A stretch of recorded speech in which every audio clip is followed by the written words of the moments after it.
Ato tay gi-repair karon nga TV nga 19 inches Xenon. 19 inches Xenon. Problema ani backlight ngit-ngit na ay picture pero grabe ka ngit-ngit. Halos di maklaro ang tao. Nga akong giukab mo ni ang iyang butanganan sa LCD. Nga ang iyang backlight mo ni ang backlight to. Kani edge type ra sa kilid ra sa TV. Sa kilid ra sa ano ang iyang backlight nga style din na sa kilid. Nya wala man tay available nga inani mangita pa man na orderon. Ang akong pamaagi na may TV nga 19 inches o 15 inches sa Sony nga TV. Ano? 17 inches. 17 inches ra nga lahi nga brand ni. Sa kanang nga brand ni nga TV kanang mga China ra gyapon. Nanguta ko mo ni. Mo ni ang gikuha diri na. Duha ni kabuok. Kani sa kilid mubo laman ni. So nagkuha ko diri, duha ni kabuok diri. Ang isa laman ponder mo tong. Ang isa okay man, goods man. Ano kung gipuli, mo na ni. Yang original ni dyan mao ni taas gamay na. Taas gamay na. Diferensya sila. Pero okay ra gyapon, bahalag umubo basta kay nakita gyapon ang picture na siga ba. So ato na ning ibutang diri ni. Butang ato sa kilid. Mubo ra siya. Pero at least na ay siga makita. Kaya man tayo lang ni kapuli nga backlight. Hanapon pa man order nun. Wala nga na. Kaya mo niyo. I-adjust ra nato. Pa-center ra nato para bahalag. Di kayo hayag din o sa kilid. Basta kayo makita ang tao. Kuan ra gyapon. Kaya mo na. Itong gigamitan to nato.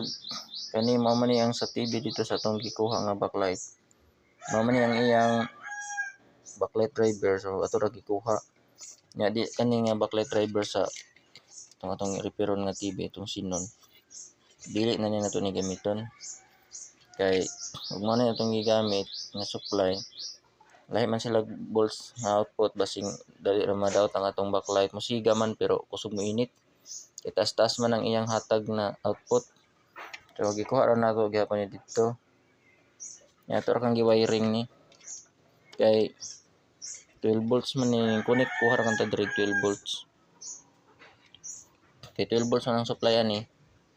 Di kuha ra kan ta direct 12 volts na may 12 volts diri sa ijang linya. 12 volts nga butang nato sa ground ang isa niya. Kaning yellow para makasiga ang BL backlight nato backlight kasiga kinahanglan man siya 5 volts. Nya ngita ta direct 5 volts nakakita ko direct 5 volts. Yan gitistira na ako ni diri nasa 5 volts na supply niya. Butangan na nato og resistor nga 100 ohms para maka-switch ang atong backlight driver. Maka-switch kay kinahanglan na siya og nasa 5 volts nga mosulod ani dinhi. Kay para pag on, pag saksak nimo automatic na musiga atong backlight. So kinahanglan nato butang og resistor no mo ni. Mangita tag 5 volts sa atong board. Pag nanay 5 volts butangan nimo resistor nga 100 ohms. Ano ni? Testing nato.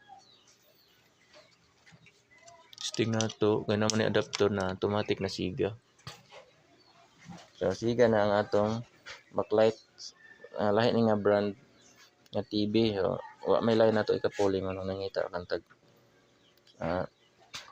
solusyon.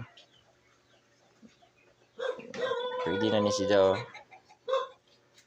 Diba, ito na ning itaod.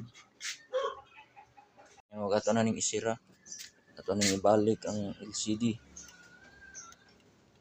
Mo ni ang LCD sa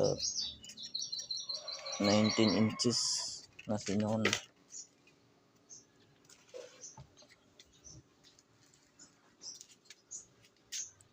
Ito nang ibutang ang frame.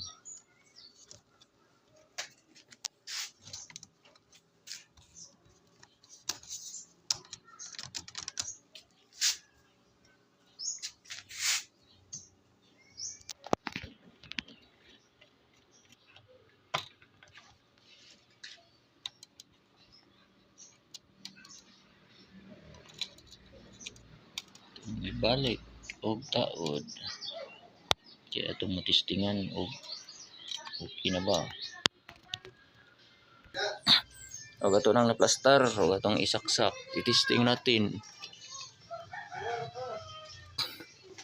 Okay, siga ng backlight guys. So nag-una nagsiga ang backlight kay ito naman tong gi-direct ibali. So pag power na to ani sa TV naka-standby power pa man na. Ning green na. Automatic na siya under na siya pero pag saksak nimo nagsiga na daan ang backlight. Lahi ra sa katong di pa nato pulig backlight sa ijang original ba kay pag saksak nimo di pa pud magsiga ang backlight. Pag power una nimo adi siya pa musiga karon nag-una nagsiga ang backlight kay ato naman siyang gi-direct. Kaya naman tani agi sa kuan niya board. So mo na ni sulbad ang problema. So makita na to diri nga ngit-ngit gamay diri no sa kilid. Kay abot ang backlight. Tapo diri oh. Dum na. Pero okay ra tan-awon. Di na mailhan.